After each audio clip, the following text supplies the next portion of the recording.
Eu espero que bem. Aqui é a Amanda e nesse vídeo a gente vai conversar um pouquinho sobre Eleanor and Park.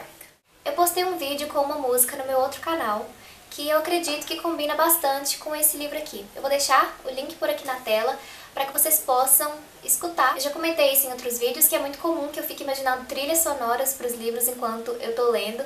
Nesse livro nem precisava tanto, porque já são mencionadas muitas músicas e bandas durante a história, mas ainda assim eu postei uma música lá que não é mencionada nesse livro, mas que eu acho que combina muito com a história. Desde quando eu vi esse livro pela primeira vez, desde quando eu soube da existência dele, eu já fiquei interessada na história, então assim que eu tive a oportunidade de ler, eu li. No livro a gente tem um contato maior com esses dois personagens, Eleanor e Park.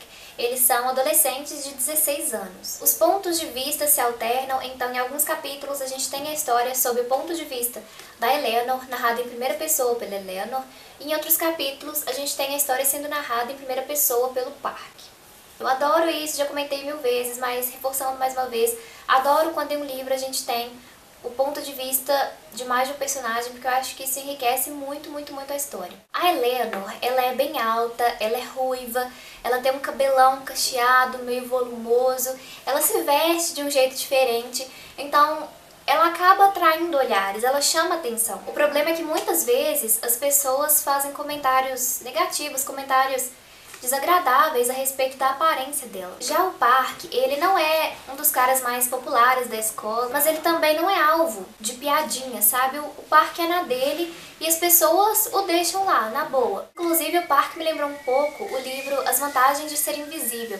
As histórias não se parecem, eu não acho que as histórias se parecem, mas tem um momento em As Vantagens de Ser Invisível que o Charlie diz, se eu não me engano, que ele quer deixar de só observar, ele não quer só observar a vida passar e só observar as pessoas fazendo coisas, ele também quer participar. E o Park parecia estar assim, sabe, só observando a vida, ele não fazia muita coisa, ele só ficava ali na dele observando tudo acontecer. O Park é super fã de quadrinhos, ele também gosta bastante de ouvir música. A história se passa na década de 80, então tem várias referências a bandas que estavam assim, fazendo sucesso, que faziam sucesso naquela época. Tem referências a filmes também, a alguns programas de TV, enfim. Bom, a história do Park com a Eleanor não começa de um jeito muito romântico, vamos dizer assim. A Eleanor é nova por ali, ela acabou de se mudar. Aí um dia, quando ela entra no ônibus que vai levar os alunos para a escola, alguns alunos que estão ali começam a fazer piadinhas com ela. Então ela fica ali meio travada, né, parada no ônibus, procurando um lugar para sentar. O Park não a conhece bem, assim como todo mundo ali, né, como eu disse, ela era nova, ela tinha acabado de chegar, mas o Park vê aquilo acontecer e ele fica meio incomodado. Ele não sai em defesa da Eleanor, mas ele quer que aquela situação incômoda pare, então ele vira pra ela e fala, senta aí. Então ele dá permissão para que a Eleanor sente ao lado dele ali no banco pra ir pra escola. E isso depois acaba virando um hábito. E todos os dias a Eleanor, quando entra no ônibus, acaba sentando ao lado do Park. No início eles não se falavam, eles ficavam simplesmente sentados um do lado do outro, suportando ali o caminho até a escola. Mas com o tempo isso vai mudando e a relação deles vai crescendo, vai mudando, vai evoluindo de um jeito bem natural. Pessoas mais extrovertidas provavelmente teriam iniciado um diálogo naquele primeiro dia, ou talvez na primeira semana, mas não era o caso dos dois. Então, à medida que a gente vai lendo e vai conhecendo mais os personagens, a gente vê como é totalmente compreensível que o relacionamento deles tenha se desenvolvido mais lentamente. O legal do livro é que ele não fica preso apenas ao relacionamento dos dois. Como eu disse no início, o foco do livro são os dois personagens, mas a gente também tem bastante contato com a história da Eleanor com a família e com a história do Park com a família. A Eleanor tem 4 irmãos mais novos e desde o início a gente percebe que existe certa dificuldade na relação da Eleanor com o namorado da mãe, que é o Richie. E eu acho que ninguém vai tirar a razão da Eleanor por não gostar dele, por não conviver bem com ele, porque o Richie é detestável. O pai biológico da Eleanor é muito ausente, ele raramente aparece para ver os filhos, ele raramente dá sinal de vida, ele aparece quando está querendo algum favor. E a situação na casa da Eleanor não é muito boa, eles passam por dificuldades financeiras. Passam dificuldade às vezes até para comprar comida. Já o Park vive com a mãe e o pai, e o Park tem um irmão. E o Park se incomoda um pouco com certas atitudes do pai. O pai tenta fazer com que o Park haja de determinada forma, ou tenta impedi-lo de agir de determinada forma. O pai tenta moldá-lo, sabe? E fica comparando, às vezes, o Park com o irmão, e isso incomoda um pouco. Mas a gente vê que o Park tem uma estrutura em casa que a Eleanor não tem. E aqui entra um ponto muito marcante na história pra mim, que é a insegurança dos personagens. A gente vê um pouco de insegurança no Park, mas a Eleanor é muito mais insegura. Só fazendo um comentário, talvez um pouco mais pessoal, sobre essa questão de insegurança, eu já vi muitas vezes algumas pessoas comentando que não gostam de personagens inseguras, que personagens inseguras são um saco, e esse tipo de coisa. Mas eu acho que é importante a gente ter cuidado com isso, sabe? O fato de você não gostar de uma personagem insegura, tudo bem.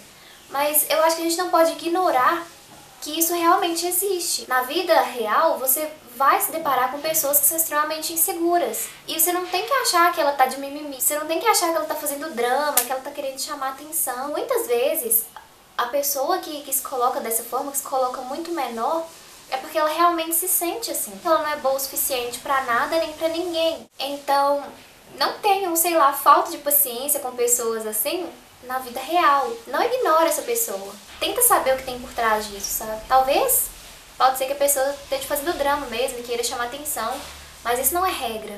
Não é regra. Talvez a pessoa realmente, sei lá, precise de conselhos e precise se enxergar de um jeito verdadeiro, né? De enxergar que ela não é aquele nada que ela pensa que ela é. Enfim, tente ajudar. Talvez você consiga.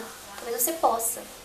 Então é isso que a gente vai encontrar nesse livro, gente. Duas pessoas se conhecendo, duas pessoas se descobrindo, duas pessoas se apaixonando de um jeito muito natural e sincero. Então, além de eles estarem descobrindo um ao outro, eles acabam se descobrindo também. É legal isso, porque de um jeito sem pretensões, sabe? Sem a intenção de fazer isso, um acaba ajudando o outro a se descobrir. Eu acho que é uma sensação boa essa de você estar encantado por alguém e que você encante essa pessoa também. Pode ser bobagem da minha parte, mas eu acho que isso pode ser muito positivo. Não quer dizer que sempre vai ser positivo, né? Depende muito da maturidade dos envolvidos ali naquele relacionamento. Mas aqui no livro foi uma coisa positiva, a meu ver. Eu acho que relacionamentos, assim, podem ajudar no amadurecimento, no crescimento da pessoa. Não é fácil você trazer uma pessoa pra sua vida. E não é fácil você se colocar por completo na vida de outra pessoa também. Porque você tem que saber que é pacote completo. Vai vir coisa boa e vai vir coisa ruim também. Você tem que estar disposto